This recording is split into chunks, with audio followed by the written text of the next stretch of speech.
Hey everyone, welcome to episode 8 of Tea Time with Mel and Jay. I'm Jay. I'm Mel. And we're so excited to be here. I can't believe we're at episode 8 already. I mean, What the heck? How did we get to 8? What we've were our other episodes even about? we've just been watching lots of things. I love it. I love it. So today, in honor of football season, the new football year has started. There's been some pro days recently. The draft is soon. So we figured we would do something related to football. We haven't done football since we did Bradshaw Bunch. Yeah. So Bradshaw Bunch. Yeah. So we decided to do something related to football, and we chose 7 Yards. It's a documentary that is on Netflix. It's about Chris Norton, who was a college football player, and he sustained a spinal cord injury during a game as a freshman, 18 years old. And it's all about his story. So there's a lot more to football than the documentary, but essentially that's where it started. So what were your initial thoughts, Mel? Yeah. Since I picked this documentary, I was like, okay, I got to be hyped up about this. I really thought it was a great documentary, and it's so interesting because even just this past week, I knew of 2 people that also had spinal cord injuries, like just got spinal cord injuries like this past 2 weeks. Wait, question. Yeah. Just got injured within the past 2 weeks? Just got injured with spinal cord injuries. Oh my gosh. Yeah, it's crazy. So I was watching this documentary and I was like, oh my God. I mean, they were not people close to me, but I still like through work and whatever. Yeah. So I was like, this is kind of crazy. What a coincidence that we're watching this documentary. And I remember watching, I didn't even connect the dots when I picked this documentary to the viral video that came later on in the documentary. Same for me. I'm like, oh, this is like, story. Yes. Okay. Yeah. I was like, oh my God, I didn't even connect those dots. Yeah.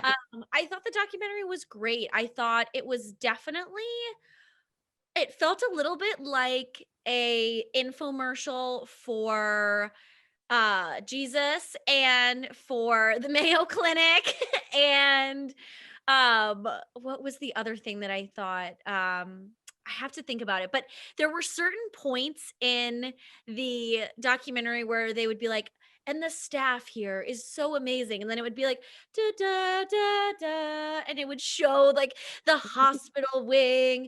So it was very sensationalized, but I think when you get beyond that, the story itself stripped down is so insane. And just a real testament to like perseverance and the power of community lifting you up and helping you heal, in whatever way that means, physically, emotionally, for him, spiritually. I just think he was really lucky. Like he unfortunately, obviously it's kind of crazy to say because he was he was paralyzed from the neck down. But he was lucky because he got the best care, had the best family, the best friends, you know, turns out to date, and marry this incredible woman.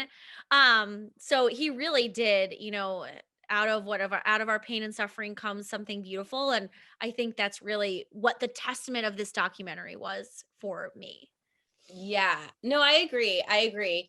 I also felt it didn't occur to me as I'm watching it that it felt infomercially like or like Jesus like. They definitely are very religious, which, that's their thing. They prayed. Great. Love it. Yeah.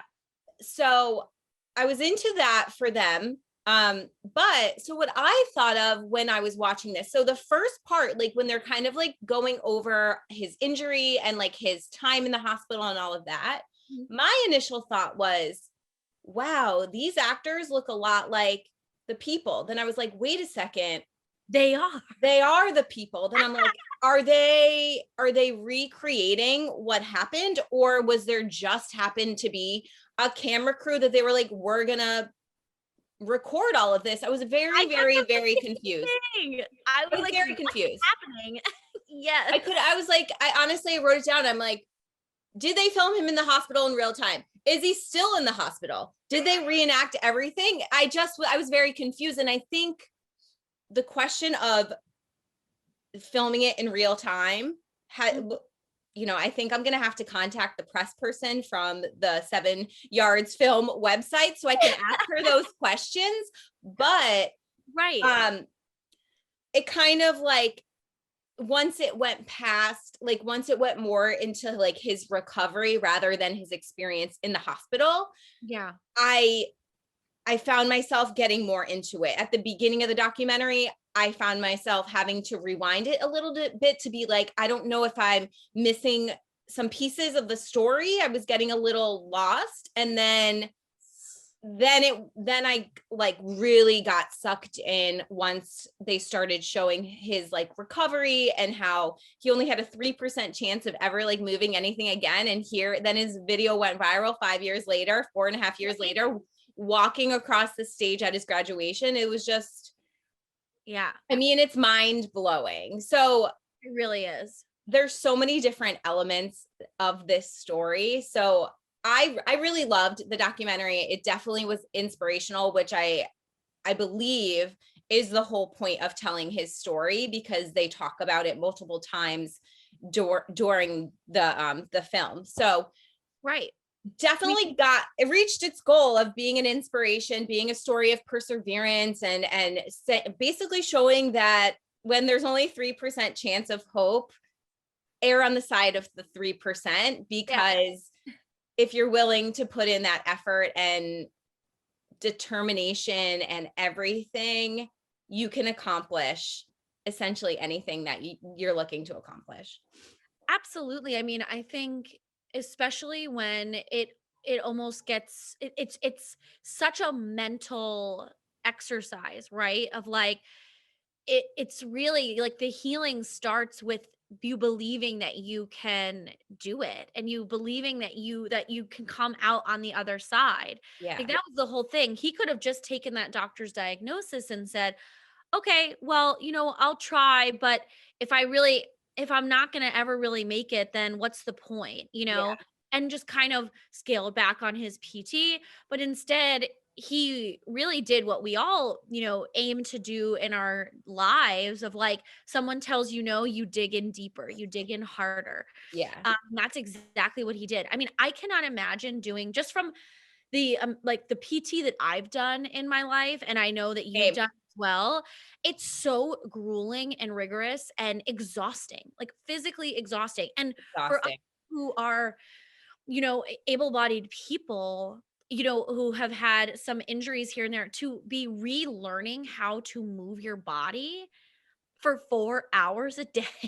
With essentially the connection completely Gone. disconnected, because he had his cervical spine, which is like the first part of your spine, It's like, the lower your injury, the lower your paralysis. Like here, he has a neck injury, and basically, essentially, it was like, you're not going to be able to move anything. But then he started gaining sensation. How about this? Is the one point during the documentary when he told the doctor, he was like, I have this feeling in my toe. oh my gosh, I yes. have a feeling in my toe. And the doctor was like, sir, I'm so sorry. That's called a phantom sensation or a phantom feeling. It's Yes. not real. It's in your mind. It's not real. And he was basically like, F this guy. I have a feeling in my toe. Look at it. And then the next day, Look at it at least. he did not even like he didn't look at it. Yeah, that was crazy to me. I was like, He "What did the nothing. f is this?" I was like, fire him. Who's his boss? Literally. Who is his boss? Fire him, because that was awful. That was And then his dad is like singing to his toes, and his toe moved, and like the rest is history. It was awesome. But I just They were mean, a your very heart, cute little family. they're a what? They were a very cute little family. Very cute, very close. And his sisters. Oh, And I loved also, like, I was thinking about, because my favorite part of the documentary was when he goes back to school and all of his friends, and they were like, we were all single dads having to take care of him. I was like, ah! That's when I started crying. and And like these people are 19-year-old college boys are basically being his caretaker because literally, he wanted to go back to school. Like, well, and I was dying because I was thinking about it. Like, his mom really was just like, okay, here you go. I know. Like, Figure it out. Like, he and then literally, I was like, is there a film? Like, is there a film crew in here? Like, yeah, like he couldn't even do it. egg taking. I was Yeah. like, very, like, this seems very real. Like, Yeah. it would So be dramatic if he had to refilm all of that again. I'm like, so you are reliving your trauma. This is these are great. questions that I had as well. Burning Like question. burning questions. And and it's weird too, because when they were filming when it ended the documentary, it's weird because it wasn't, I don't know the terms because I'm not like, into like film, but essentially it was very like the style was different. There was one style filming in the beginning, one style in the middle, and then one style towards the end. Like they were putting certain dates in, and then it seemed like it was coming in real time rather than like, but it wasn't, because things that were happening were in 2018 towards the end of the film. So, but it was still like the whole style of the documentary changed throughout, which I thought was really interesting. And I'm like, I wonder why.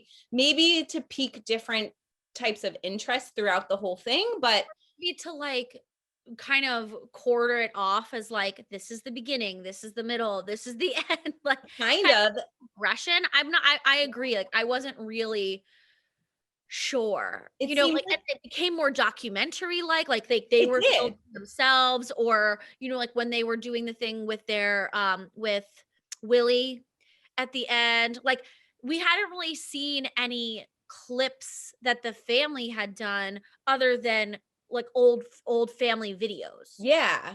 So Yeah. I don't know.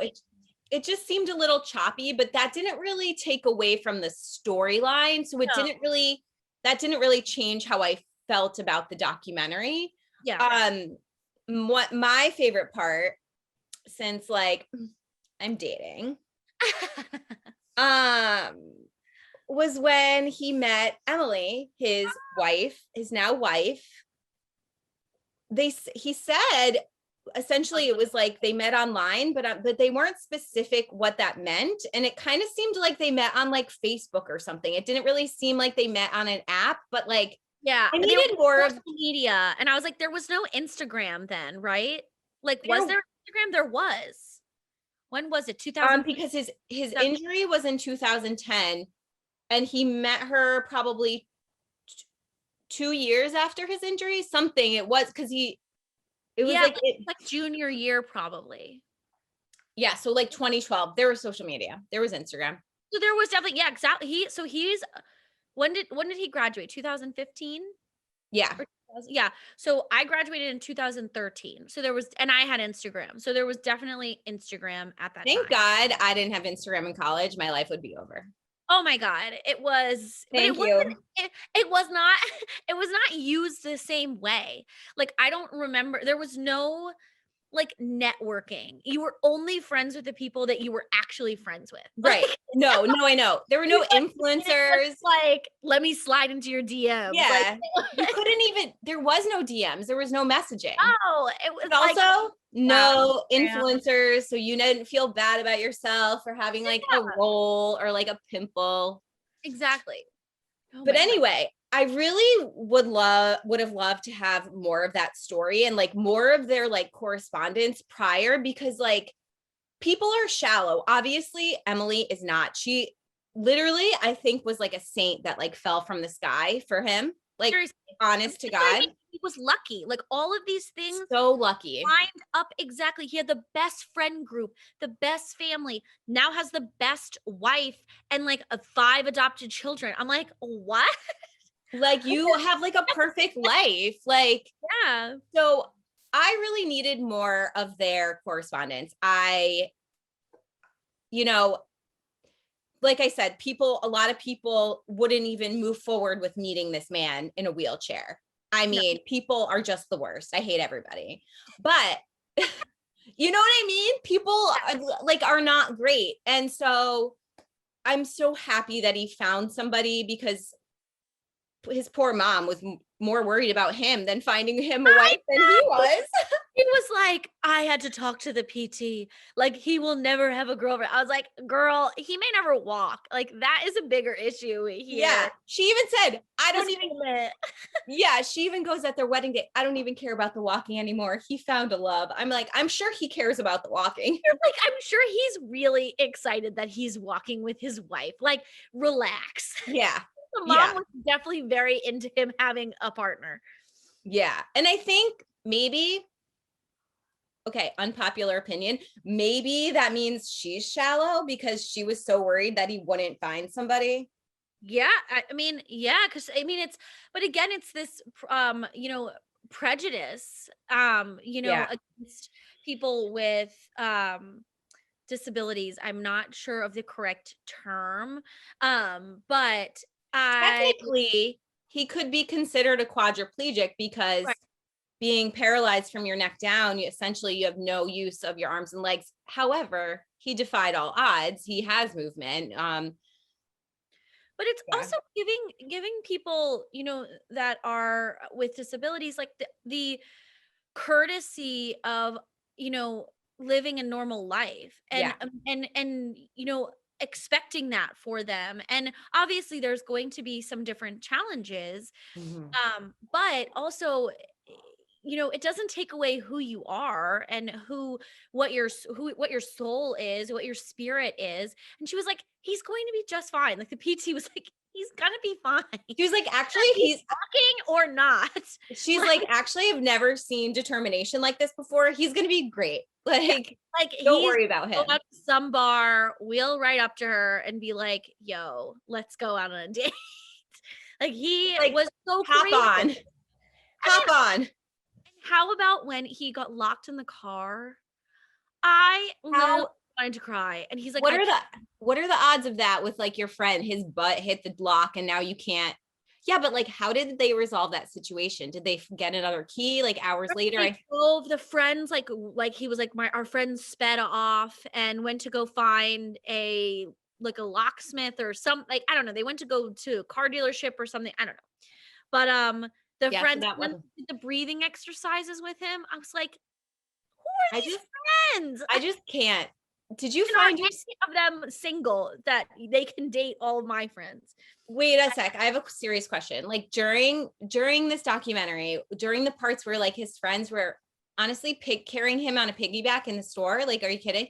I was thinking, I'm like, which of my friends would do this for me? Yeah, Like, right? do Like, I have any friends that would do this for me?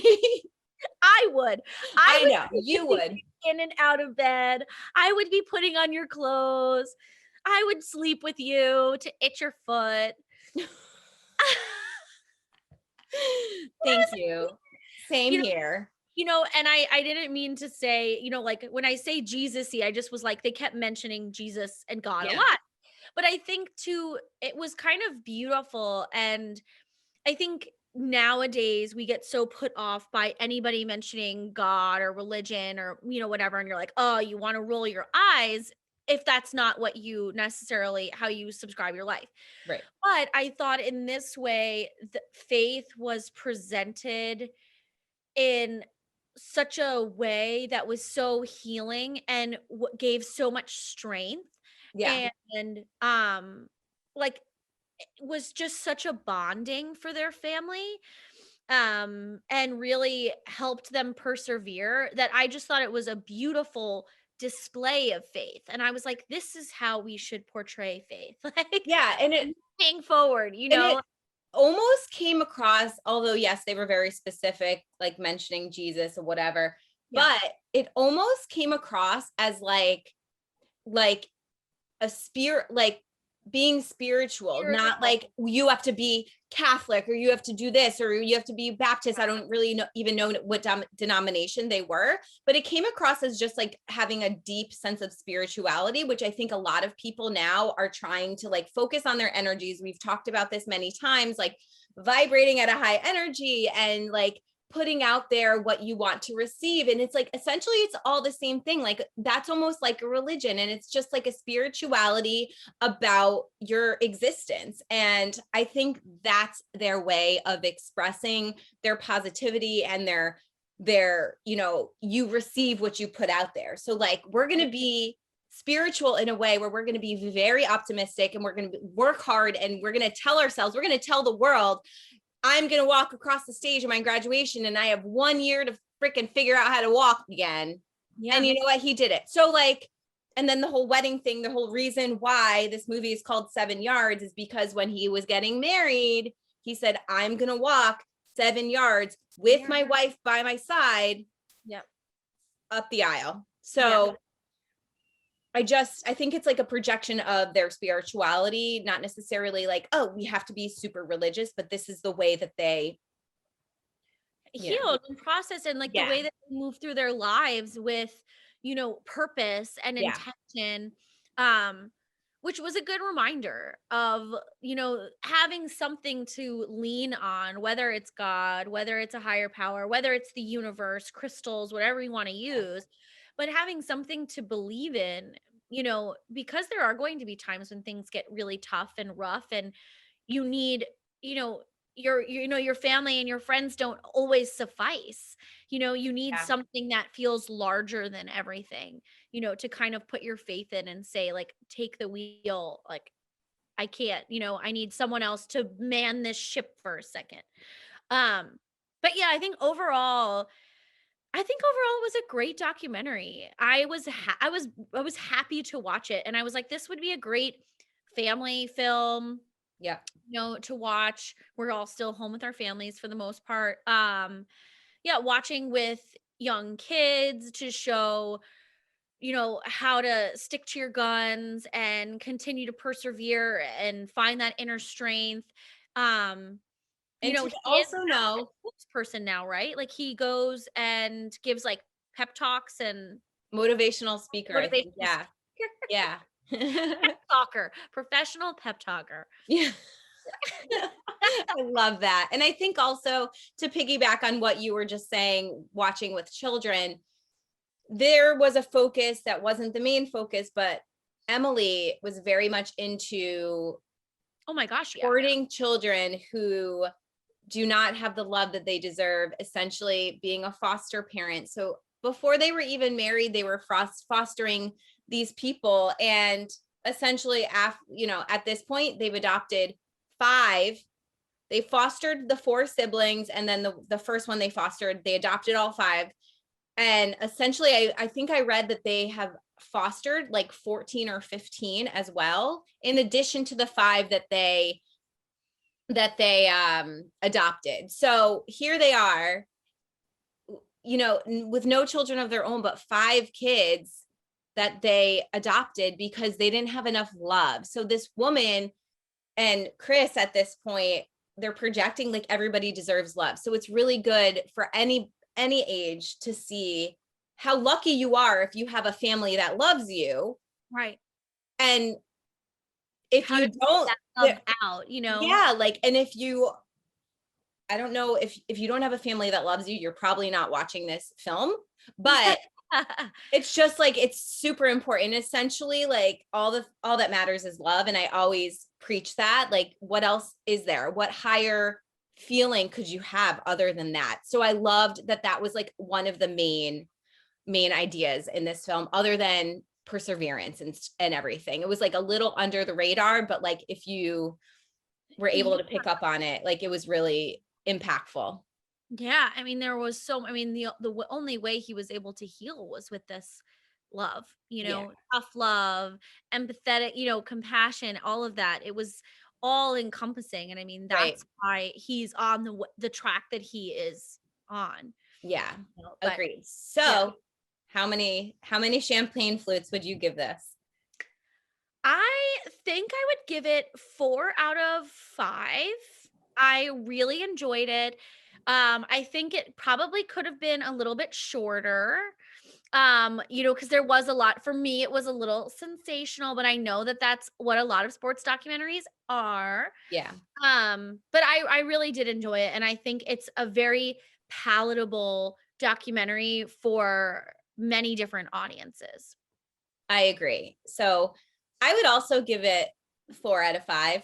Okay. Like I had mentioned before, I think I got a little lost and I had a lot of questions in the beginning, and Mhm. just how the style changed, I thought it kind of chopped it up a bit. So Yeah. like maybe it could have been more flowy if it wasn't like that, but I would definitely recommend everybody to watch it. It's makes you feel good, it makes you cry. Yeah. It makes you, feel grateful for what you have, and to know that if things get taken away, like there's ways that you can keep your mind active to essentially put yourself on a better foot and keep that hope alive. So I really loved that as well. Yeah, I did. It was really beautiful. So are we ready to have our guests come in? Do you want me to go first, or do You you want go to go? first. Okay. So this, I was really excited because immediately when I knew we were doing this documentary, this is the person that I wanted to bring in. So I'm bringing in Eric Legrand. Not sure if you've heard of him. He is an ex-football player. He played for Rutgers. He Okay. essentially, October of 2010, the same month that Chris Norton got injured at Luther College in Iowa, Okay. Eric Legrand suffered the same exact injury at MetLife Stadium. Okay. He's paralyzed between a C3 and a C4. I have goosebumps talking about it. I follow him on Instagram because I've known his whole story for 10 years. Like I've heard about him from the day he got injured. So essentially his story, it's different. It's very different, but Yeah. he suffered the same exact injury, and he has started a foundation. Obviously, most people do. Yeah. He received in 2000, I think it was 2011. He received, I could be wrong on that date. He received the Jimmy V Perseverance Award at the ESPYs. He, in 2012, was signed to like a symbolic contract with the now recently Super Bowl champions Tampa Bay Buccaneers, because Greg Schiano at the time was the coach of the Tampa Bay Bucks. Mhm. He was Eric's coach at Rutgers in 2010. So they signed him to a contract. He won a Warrior Award with the WWE. Like his awards list is like a mile long. His story is obviously very different, but like he sustained the same injury. And I see him on Instagram. He posts a lot of videos of like doing things like this at physical therapy. So he's moving his arm, like he's not giving up. And you know what? At one point, this is what caught my eye about Eric in comparison to Chris. So Mhm. Eric was on a ventilator. He was not able to breathe on his own. Oh my So god. like little bit at a time, he was able to like figure out how to breathe again. And like, I don't know if that happened to Chris. I don't know if they removed it from the story, because I know you go essentially, Chris was airlifted, you go straight to ICU. So it's just another story of just a young man who loves freaking football, and basically his life was changed. But you know what, Eric, like you can book, he's a motivational speaker, you can book him for your event. He can't do, like there's nothing he can't do Yeah. essentially. So it just is a very similar story, and I was really excited to bring him in to Tea Time with Mel and Jay, because It. I think he would love that Chris told his story and Right. like became viral because of the graduation. And I think he just would be like, it's like not, There you there's go. not That's inspire. Like, this is how you do it. exactly. He knows exactly what Chris went through and is going through. They got injured in the same month. I don't know, the same day, October of 2010, like the That's crazy. same time. So Oh my thanks, Eric, gosh. for joining Tea Time. Thanks, Eric, for coming on in. Yeah. So what about you? So my guest would be Dolores Catania of Real Housewives of New Jersey. Wow. Kind of interestingly enough, she reminds me so much of his wife. Like just such a giving person, involved in she does a lot of charity work with children, foster care, children in, I forget which hospital that she has the connection with, but she does a lot of charity work with the children there and going in and kind of sitting with the children. She brings in motivational speakers for the children.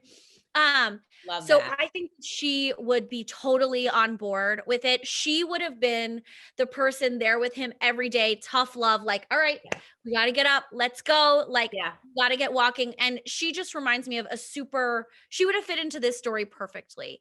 Like, she could have been one of the PT, one of the nurses at the hospital.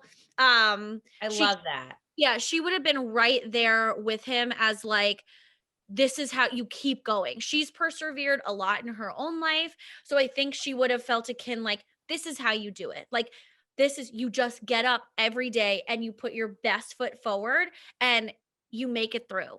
Yeah. Like, whatever way you can, with a lot of love in your heart. So, The only Dolores. the only way out is through. Yeah, exactly. Amazing. I love it. Yay! This was awesome.